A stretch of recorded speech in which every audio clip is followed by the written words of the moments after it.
Welcome to our channel, where you can find exciting plot twists, dramatic analysis and exclusive predictions about the shocking developments in the series Beyond the Gates. If you are a fan of psychological, mysterious stories and are always attracted by unexpected twists, then you are in the right place. In today's article, we will take you on a journey full of surprises, where secrets buried for many years are finally exposed. And those who were thought to be the victims are actually the ones pulling the strings behind the scenes. Get ready for a real psychological shock. Ted suddenly and strangely fell into a coma one morning without warning.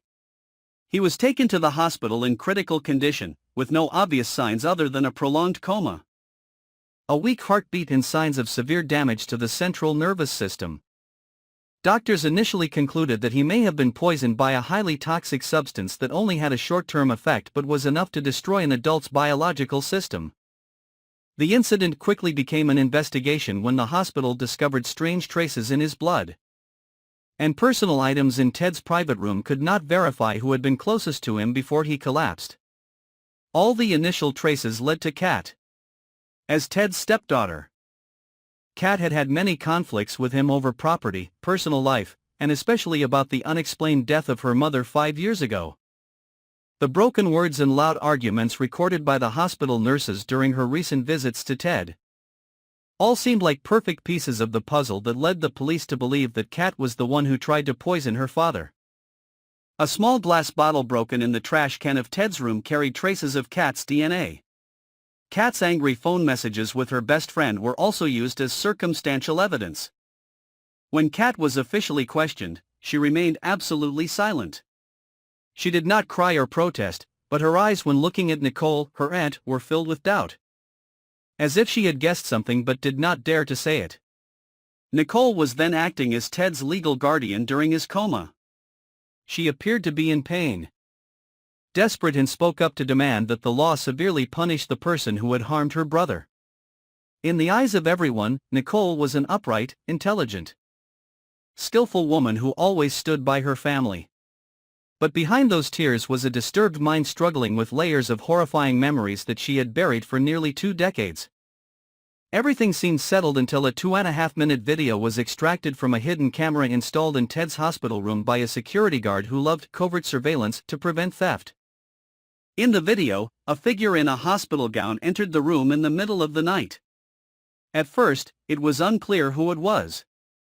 But after zooming in and analyzing it through facial recognition software, the identity was clear: Nicole. Not Kat. Not anyone else. It was Nicole who entered the room, injected a green liquid into Ted's 4 bag, then calmly walked out as if nothing had happened. A crime committed with an eerie calmness. What was more horrifying was that in the video, Nicole whispered to Ted, who was dazed and almost unconscious, "Everything is for the survival of this family, I'm sorry."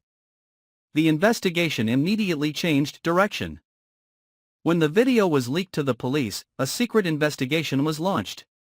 Why would Nicole poison the person she always called her blood?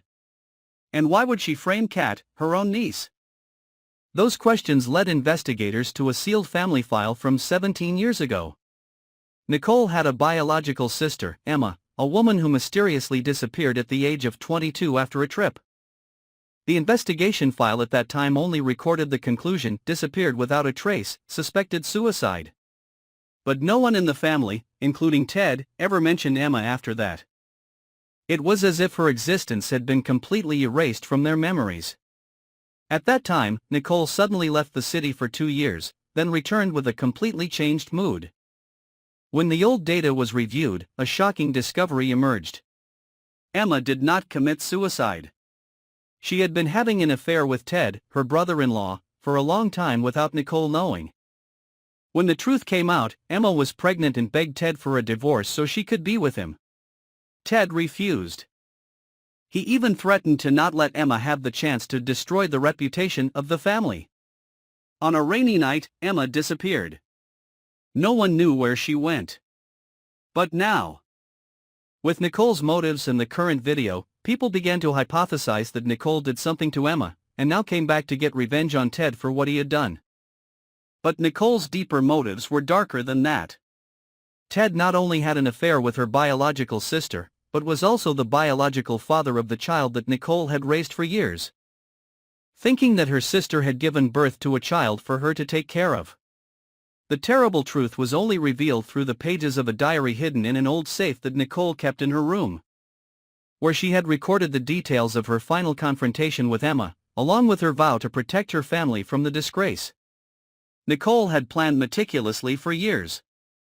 She waited until Ted had a heart attack, a disease that left him weak and dependent on drugs, IVs and intensive care, to strike. And she chose Kat, the child she had always hated because she bore so many similarities to Emma, as a scapegoat to cover up her actions. She knew Kat would be the perfect suspect. She was so clever that she even threw evidence containing Kat's DNA into the trash herself to keep things from getting out of hand. But Nicole didn't count on one thing: Ted didn't die. He emerged from the coma after 10 days. In his weak and temporarily amnesic state, the blurry images of the night of the poisoning gradually appeared in his mind. Nicole's whispers as she injected him suddenly sounded like a terrifying echo from the abyss. Ted began to have doubts. In silence, he pretended not to remember anything. Observed the people around him, tried to contact Kat through handwritten notes. Finally, Kat received a small note from the nurse with the trembling words, "Not you. Be careful, Nicole. Don't trust anyone." Kat now realized that she was in a life or death game. Nicole, the woman who once loved and protected her, was the culprit. But no one believed her. Everyone thought Kat was hiding from her crime. She began to act secretly, with a close hacker friend accessing the entire hospital camera log, recording Nicole's journey in the 7 days before Ted fell into a coma. These records not only confirm Nicole's actions, but also show that she had accessed medical records, changed Ted's medication dosage, and even impersonated a doctor to sign off on prescriptions containing slow-acting poison. With all the evidence in hand, Kat plans to expose Nicole. But at that moment, Nicole disappears. She leaves town, leaving behind a handwritten letter with the final chilling line, "Blood has been paid for with blood. I have fulfilled my duty as a sister." The nationwide manhunt for Nicole begins. But a year later, her trail is discovered in a small town, where an anonymous, parentless girl is living with a woman who calls herself Aunt. The child has the same blood type as Ted, and a face identical to Emma. Is the truth over, or has it just begun? Nicole is still alive, carrying the last vestiges of guilt and bloodline. To continue a silent game whose purpose only she knows? All questions remain unanswered. But one thing is certain: behind the seemingly closed gate called family, there are layers of betrayal, guilt and revenge that never end. Those gates not only lead to memories, but also to the threshold of madness from which no one can turn back. The story is not yet closed.